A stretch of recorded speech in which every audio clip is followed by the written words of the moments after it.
Jimmy's come. You go to town. You go to the airway bar. I want to look at Uncle Jimmy.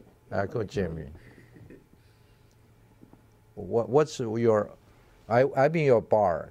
I mean, after when I come here, I was looking for some pay respect maybe to some local godfathers. and I mean, among the Chinese, I look among them too. And I do a Chinese New Year party, free food. Free food, Chinese New Year party, free food. Free food. Christmas coffee, American food. American food. Chinese New Year, free food. Oh. But no free drink. No free drinks, but free food, Chinese New Year. See? What about Christmas? Do you also provide free food too? I buy some lottery ticket. Then put it in his, I put away $1,000. What ticket?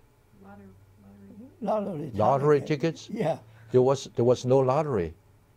Yeah, at that time. Have some lottery. Oh, maybe Chinese lottery. I know you get in the lottery.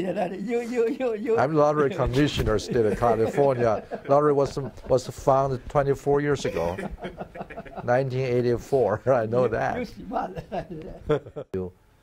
Your bar, your club, James Club. Inside the club, what do? You told me some stories before. Can you tell Benny about your club? You know, I saw you have a pool table, bars, and seats. You told me some stories about that. Remember that? Your James Club. You know, people come to you. A lot of friends come to you. You made a lot of friends. Remember that? Yeah. From that club. Yeah. You tell Benny about it. Go there. For 14 years, this kind of party too. I make money, spend money, make money, spend. But spend a good thing, I don't spend a bad thing. I make $1, keep one, take one nickel or something. What? You take one? You make $1? Yeah. Only take one nickel. Oh. Or spend. Oh, I see. Sometimes if he makes $1, he only keeps one nickel. Now tell them about your story you told me about. Moose Lodge. At that time, Moose Lodge didn't allow women, didn't allow minorities, or all the clubs didn't allow it. But what did you do? Tell them about it. Yeah, that was a story he told me about. He was very proud and very excited about it. Tell them about Moose Lodge. How did you join them? Why did they not want you? No. Supposedly, Moose Lodge, no orange people could get in. One Japanese people try to get in, never can get in. Japanese, you talk about Japanese? You talk about Japanese people? Yeah, okay. Some people try to get in. Okay, so no Japanese, they try. Colored people can get in. Colored people cannot get in. The women cannot get in either. Right. You're a color, you're white collar. Well, you can get in. Okay, so what happened? Well, I get in, I can help what's it last too, you know. How? You know. Oh, tell them about. I cook it. Only one day, I sell 400 tickets. What? Make money, 400 there. 400 ticket? Yeah. For what? For food. Oh. 400 people. Oh, you help them prepare food? I cooking over there. Oh, yeah, I see. You cooked the food for the lodge, Moose Lodge. I go over there cooking. Oh, you were there cooking. Then you sold 400 tickets. Yeah. Making money for the young Making people. Money for young people. I got it. Making money for the old people. For old people. New thing, everything, you know. You make the food, did you donate the food or you just cook the food? I cook the food, I buy it. You pay for it? I pay for it. Ah, and you and your helpers, right? Not you, your team, right? Your restaurant team, your bar team, right? No. Who helped you? I mostly have a kitchen in there over there. Right. All right. You pay for the food. You bought it. Yeah. You cook it. Yeah. Oh, I see. Then you sell tickets. Sell tickets. To help the younger people and old people. I see. No, 4 people. 1 week I sell 400 ticket only. Okay. I don't like take 400. Also.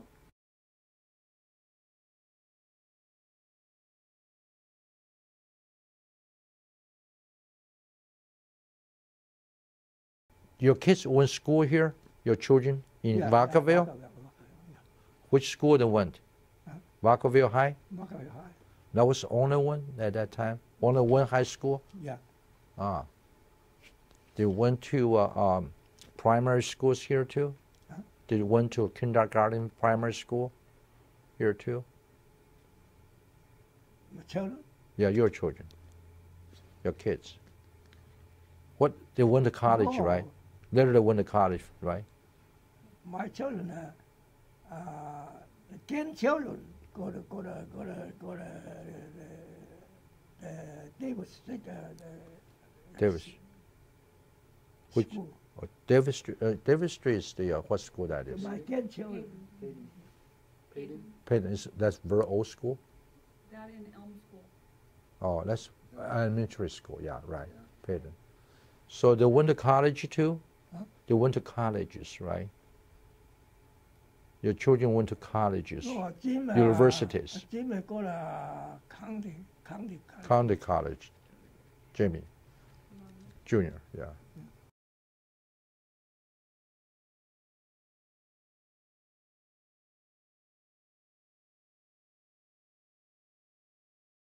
Yeah, he was saying that one day I took an article that was in the Vacaville newspaper about his club. I took push it. it down. Yeah. He make it for me. Then I went to see him. When he build a Chinese museum, put my name on the top. you keep me telephone. Sometimes I call you. Ah, right. Yeah. He want to call you, tell you all the story.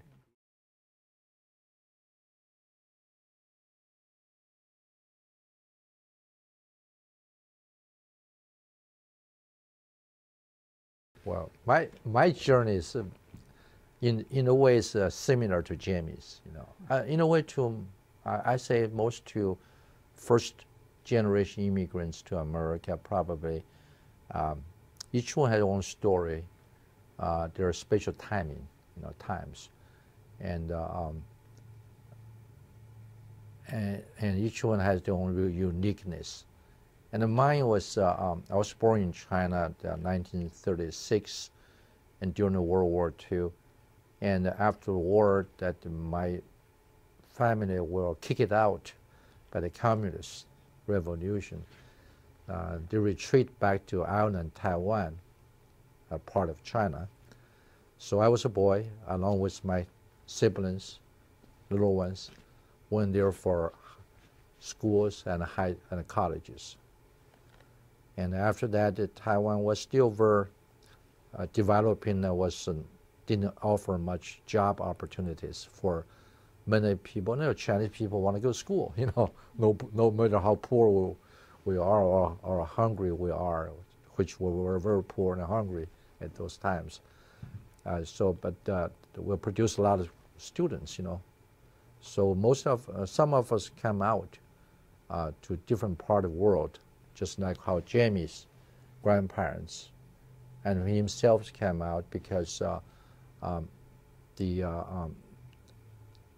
opportunity, the work were not available enough to support your living or to fulfill your dreams.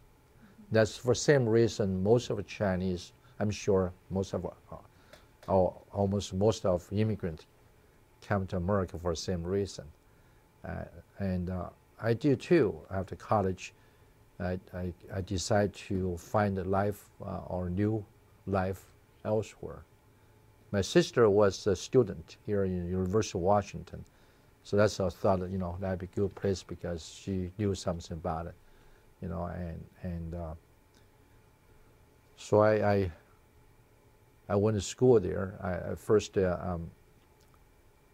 I did a lot of work before I save enough money. I came to America, did not have any money in the language. I was 28 after school, after serving in the military, and didn't have a knowledge, didn't have a friends or anybody. Didn't have money, of course. We borrowed money, or most of it borrowed money anyway. So we worked, just like every immigrant, worked in a restaurant, garbages, dig trenches, and pull the weights, do the odd jobs, supporting colleges.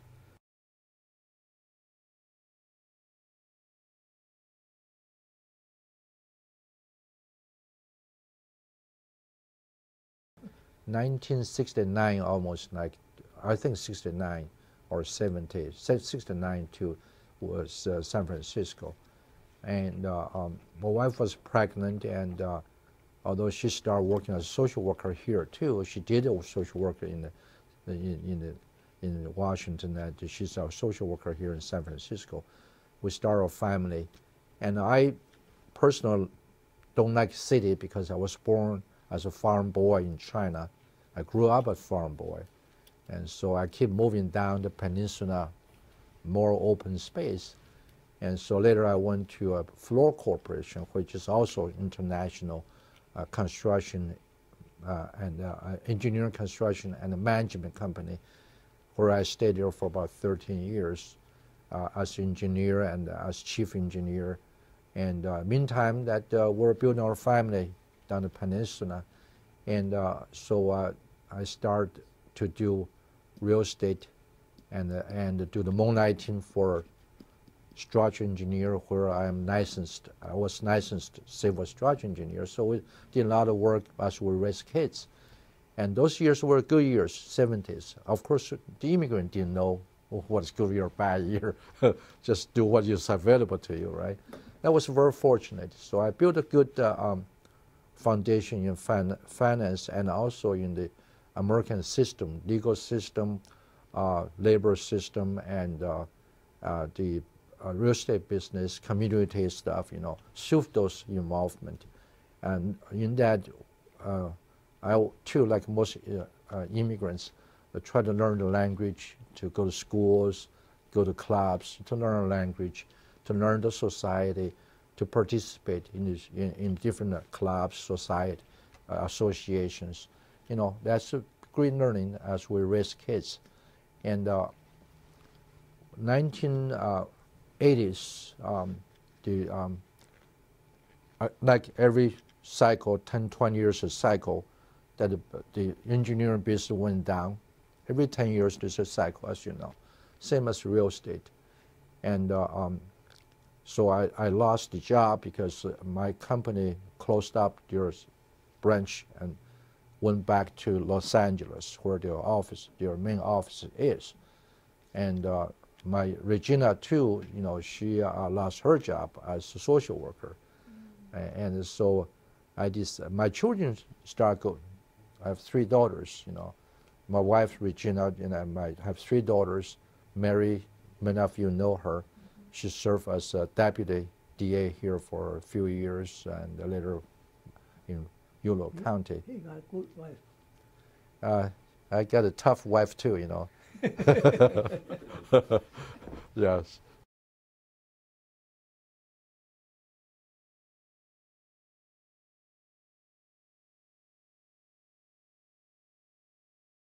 I like McDonald's for 2 reasons. McDonald's has very good culture and value system. Secondly, they encourage people to get involved in the community. They said this is a community business. And that part I like very much. As immigrants, I always have 2 things in my heart. One is I want to be I'm a farmer. I'm a village guy. If I'm in Vacaville, this is my home, I want to build. I'm a village of Vacaville, a village of Solano County, village of California, village of America. Depends on where I am at that time. So that's really, I like that very much. So I want to choose a place where I feel very comfortable with. I started McDonald's in the city of Oakland, East Oakland downtown. You know where the 4 police were killed last month? It's the same place I started first McDonald's. Same street, same corner. Yeah, but I didn't know that, of course. McDonald's was very.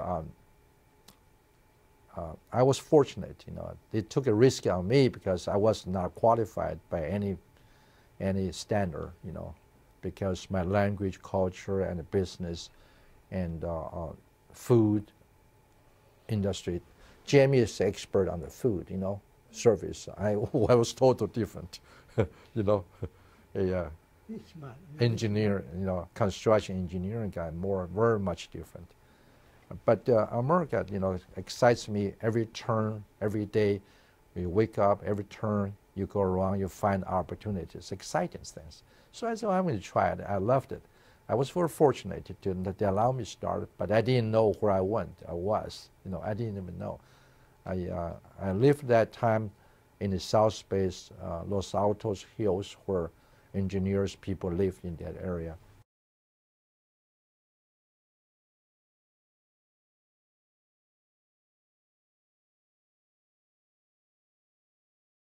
And McDonald's really liked us very much. It started offer us a lot of locations. So in the next 4 years, we had 5 McDonald's in Oakland, Alameda, those areas. And we become very comfortable, but still very dangerous area, as you know, very serious dangerous. And so, and plus, I personally like country, farm area, open space, because I was farm boy. My wife, my daughters wants to also go to, you know, smaller towns as well, you know. So I was looking for, just like him, looking for a place to go to. I too, same idea he had, except much later years. This guy is a much far side person, Jamie, seriously. I'm kind of, I can see about 20 years ahead. I can see 40, 50, 10 years, 20 years. You know, so I wonder, because we used to drive along the highway here for our kids going ski, you know, or going to, you know, Bay Area people all passing through here. We stop at the McDonald's all the time. As you know, McDonald's is a perfect stop. It's like an hour and a half, 1 hour with the kids. That's where you want to go to the bathroom, you can rest, get some food. That's a perfect spot. So we stop there all the time. And so I said, you know, that'd be a good place. I came down, drove around. I said, this place is beautiful. Especially Vacaville, you know, the hills, the water, and the people, and the surroundings, the open space. It's a beautiful place, you know. So I really like the place. We like the place, and luckily, you know, I'm a very lucky person in my life. You know, America is the place, you know. It's a great place. I didn't know. Nobody knew where I was. I came to America. I didn't know there was a good place. I just say, well, let's go to a place and find something I can do. America was known for freedom, you know, over historically. We learned that history as a student and opportunities. Well, okay, let's go there. Now, the same as Vacaville. It's like discover America second time. After 20, that was how many years now? So I was there 7 years. Plus 18 as engineers, 25, plus 5 years before that as a student and engineering in Seattle, Washington. It's about 30 years. After 30 years, I say, well, this Vacaville area is like, gee, this is like another America I used to think about, you know, great place. So I decided to move to here, but was no opportunity, of course. Fortunately, because our work, my work, I will always work with community where we move to. The people, all ethnicities, business, the government, and of course, as I grew bigger, I was involved in state government. Every year we went to state, you know, represent McDonald's and ourselves and business, where I met many McDonald's owners. One of the guys told me, CC, you want to buy my stores? I said, where is it? Vacaville. I said, what?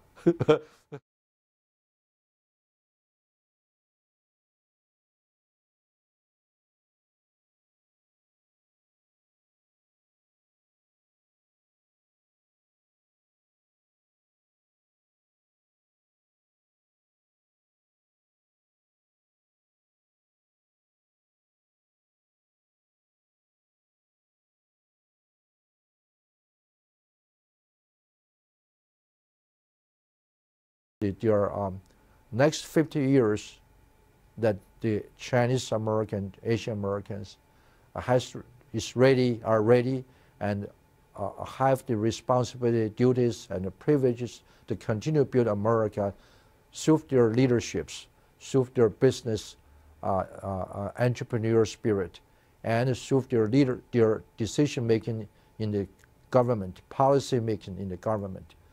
That is where I think the America would be the best needed area. That's where the Chinese Americans in the history and the Asian American in history should be a big part of continue building the America. So my personal interest from here on also follow the same pattern as Jamie Leung coming here, helping, serving the food, serving the kids, serving the old, and my job is continue what people before me, like other immigrants, now I'm just happen to be Chinese immigrants, to continue to build the country. Even in the difficult times we have now, we need to band together and take learning, and so we're still a very young country, you know. Although I'm getting older, but you get many those guys coming up, you know, they continue to be young.